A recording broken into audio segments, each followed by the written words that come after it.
Give me your tired, your poor, your huddled masses yearning to breathe free. The Statue of Liberty behind me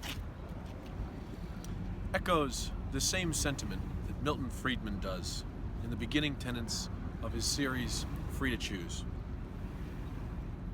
His first tenet is that the economic race should not be arranged so that everyone finishes at the same time. Instead, everyone should start the race in the same place at the same time. This clearly brings about Milton Friedman's second tenet, that society that puts equality before freedom winds up with neither, whereas a society that puts freedom before equality winds up with a grand measure of both. Please join me as we walk through the world of Milton Friedman. For the immigrants who were welcomed by this statue, America was truly a land of opportunity.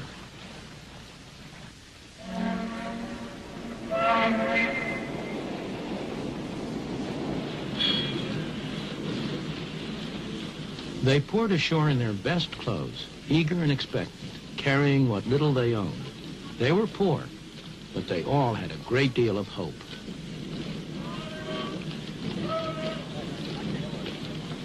Once they arrived, they found, as my parents did, not an easy life, but a very hard life. But for many, there were friends and relatives to help them get started, to help them make a home, get a job, settle down in the new country.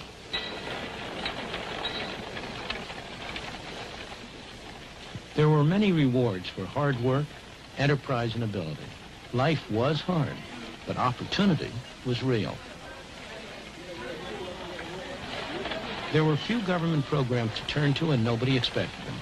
But also, there were few rules and regulations. There were no licenses, no permits, no red tape to restrict them. They found, in fact, a free market, and most of them thrived on it. Life was not easy for new immigrants into America in the early 1800s. But the government that Milton Friedman supposed, that of an umpire rather than a welfare state, was best for those poverty-stricken immigrants.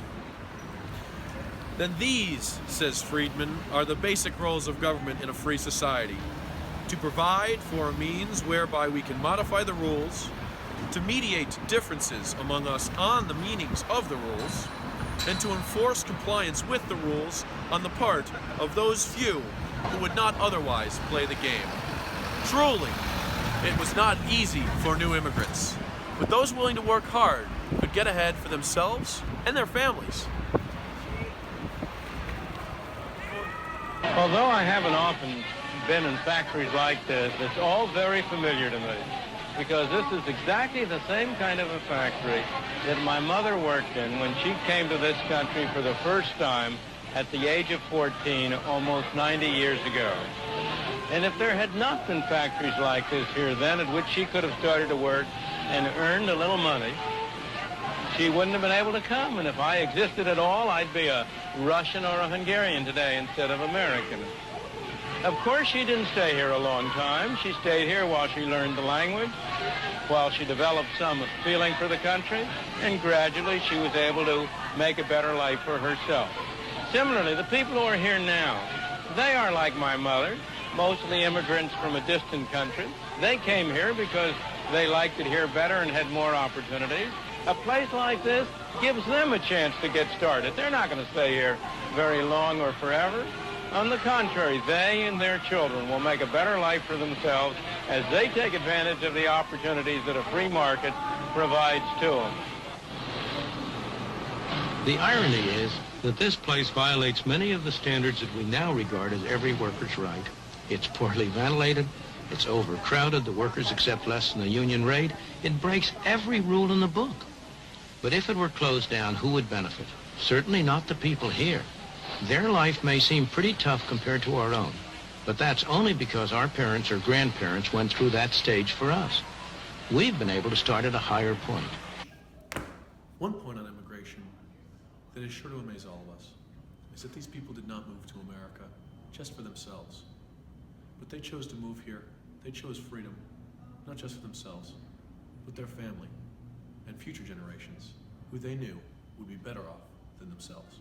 That the thing that is amazing, that people don't really recognize, is the extent to which the market system has, in fact, encouraged people and enabled people to work hard and sacrifice in what I must confess I often regard as an irrational way for the benefit of their children.